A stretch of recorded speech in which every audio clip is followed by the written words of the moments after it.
Здравствуйте. Слышали ли вы про такое словосочетание, как карма рода?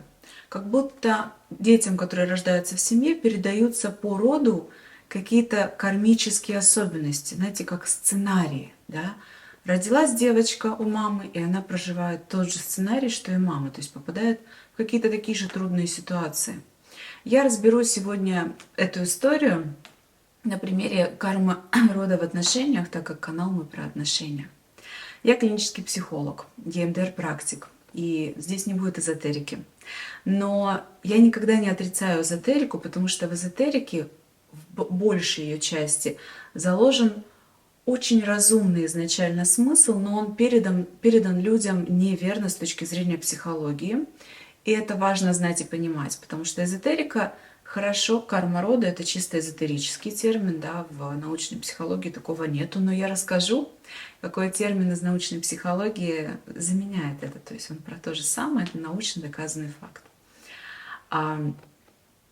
И эзотерика сама по себе не является чем-то плохим, в ней часто есть зерна очень-очень верные.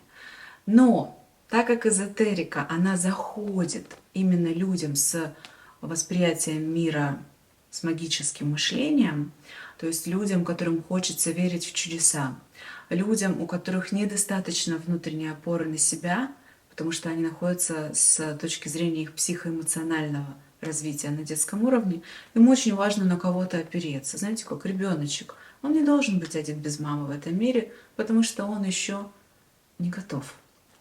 Так и люди, которые склонны к магическому мышлению, им очень нужно что-то большее, чем они, чтобы опереться. А так как этот человек взрослый, он уже не ребенок, на маму опираться вроде как уже нет, то есть они с мамой сравнялись, да? Что мы можем найти большее, чем мы? Вера, религия, эзотерика, потоки, Вселенная. Самая, конечно, крылатая здесь фраза, что Вселенная тебе даст. Чисто детская позиция. Мама тебя накормит. А как насчет того, чтобы стать наконец-то взрослым? Но это не так просто, и это делается не на силе воли. И эта тема будет другого видео. Возвращаюсь к кармическим отношениям, да, к карме рода, кармическим отношениям. Это все примерно из одного теста. Итак, я вам обещала сказать, а что же в научной, в доказанной психологии про то же самое научным языком? Называется это трансгенерационная травма. Трансгенерационная означает транс, то есть передача из generation, поколения, да, из поколения в поколение. Когда один какой-то сценарий жизни, мы разбираем на теме отношений, значит, сценарий отношений. Какие часто бывают сценарии отношения? Мама любит алкашей, дочка видит только алкашей. Маму били, дочь били. Мама была любовницей, дочь стала любовницей. А также шире. То есть не только когда ребенок повторяет.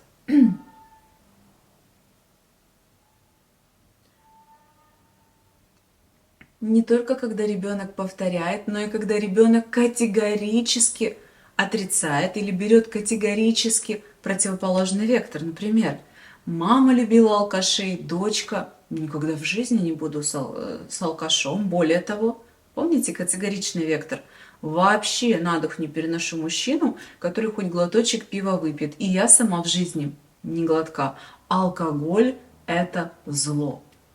Да, алкоголь, конечно, зло в больших количествах.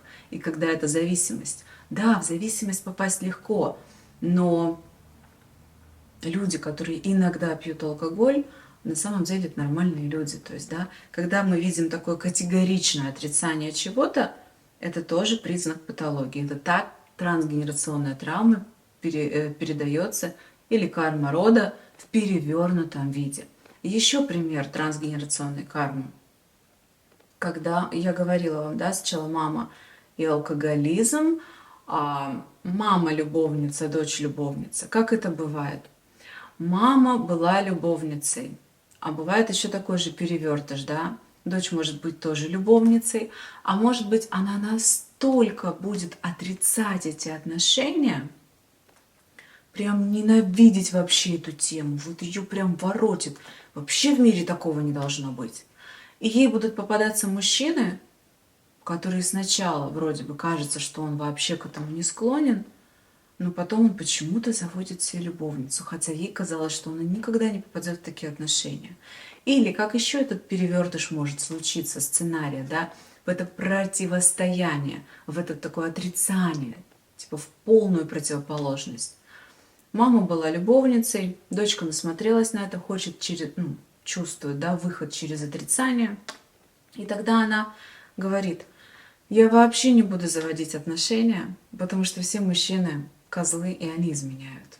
Потому что она видела маму, как та была любовницей, и вывод: тот или те, с кем она была в таких отношениях, они же изменяли кому-то. Или еще один вариант перевертыша. Она может входить в отношения, но бояться именно бракосочетания. То есть она будет быстро завершать отношения, не допуская им дойти до свадьбы, потому что страшно оказаться в браке, что тебе будут изменять. Или она будет тотально отрицать, что любовница это плохо, но влюбляться как назло только в замужних. А она же, вот мы перевертыш сейчас рассматриваем, да, противоположное, и она будет каждый раз за разом больно отказывать себе в этих отношениях и даже не замечать мужчин, которые, возможно, были бы готовы расстаться со своей семьей, но просто им нужно немножко времени, и там могли бы быть какие-то отношения, как вариант. Ведь бывает по-разному.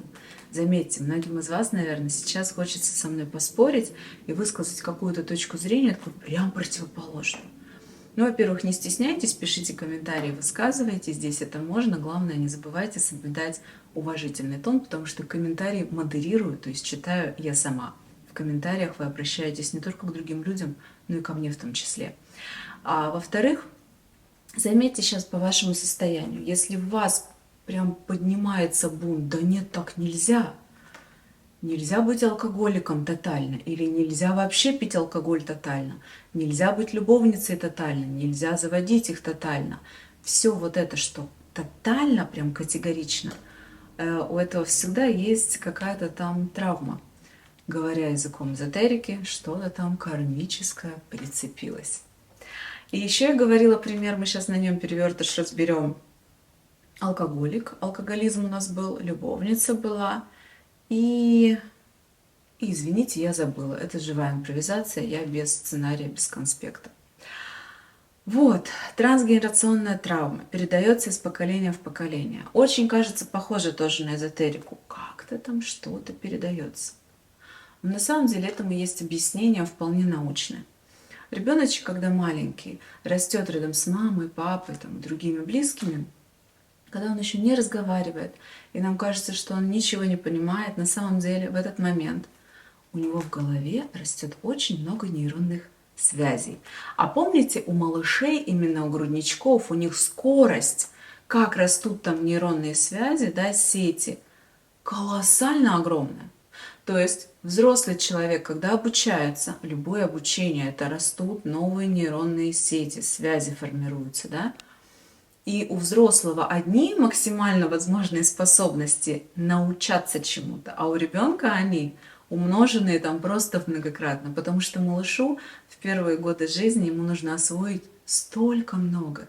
И говорить научиться, и ходить, и то, и все. И поэтому там просто ресурс этих связей можно нарастить огромное количество. И связи, которые там растут, зеркальные нейронные связи, когда ребенок просто как зеркало или как губка впитывает, или как зеркало отражает все, что он видит рядом в своей семье.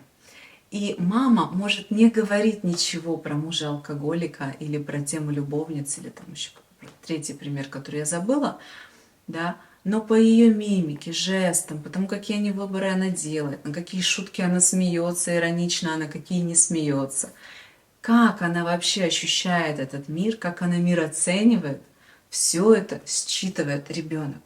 Не прям все идеально, конечно. Что-то в ребенке приживется, что-то не приживется. Это процесс хаотичный, мы им никак не управляем, и мы не можем его исследовать, да.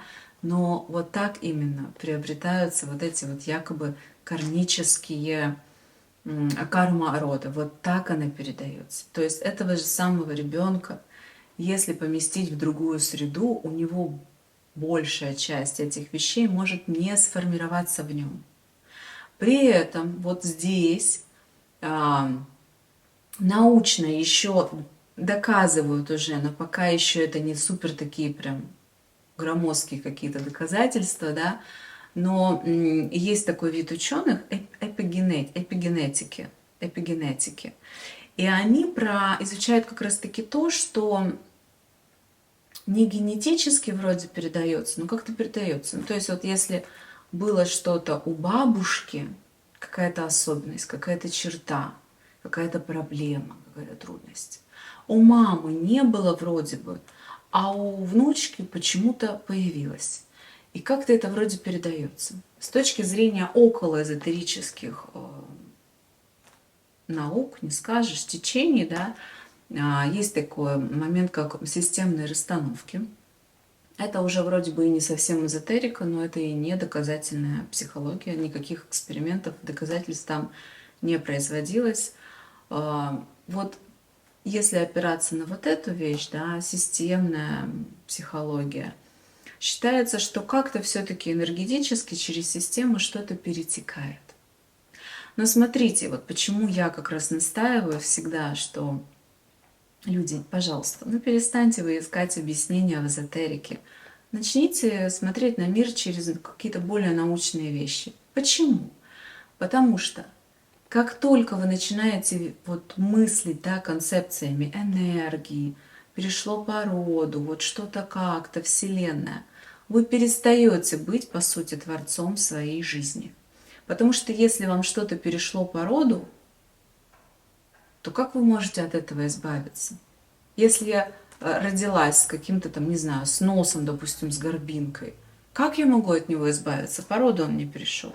Только идти делать кардинально пластическую операцию. Силой мысли я не могу свой нос изменить. Мне это дано. Вот я поэтому против такого мышления. Как только мы смотрим на проблему каких-то родовых, как они называются, кармических, в общем, карма этой, да, родовая карма, вот. Мне просто, я работаю в научных подходах, у меня, мы же говорим про одно и то же сейчас, вылетают слова травма, родовая травма, да, вот те термины, которыми я привыкла оперировать. И как только мы начинаем смотреть на все это через вот этот взгляд, да, через вот этот разговорный язык, то мы уже можем управлять этим, потому что наши нейроны находятся в нашей голове. И как только мы меняем наши нейронные сети, выращиваем новые, которых не хватает, то есть научаемся чему-то, узнаем что-то, интересуемся чем-то, впитываем информацию, пробуем что-то раз за разом, у нас растут нейронные сети. Вот мы творцы своей судьбы. Или когда мы перерабатываем старые нейронные сети, которые травматичны, метод ЕМДР, в котором я работаю, вот он именно это делает. За это я его люблю. Потому что человек получается творцом своей судьбы. Просто нужно найти место травмы, полечить условно, да, потерапевтировать, переработать, чтобы те нейронные сети, где сейчас травма, а травма что это? Идет нейронная такая ниточка, так назовем, да, и там бежит энергия, как бы, да, импульс бежит. И травма, он где-то застревает.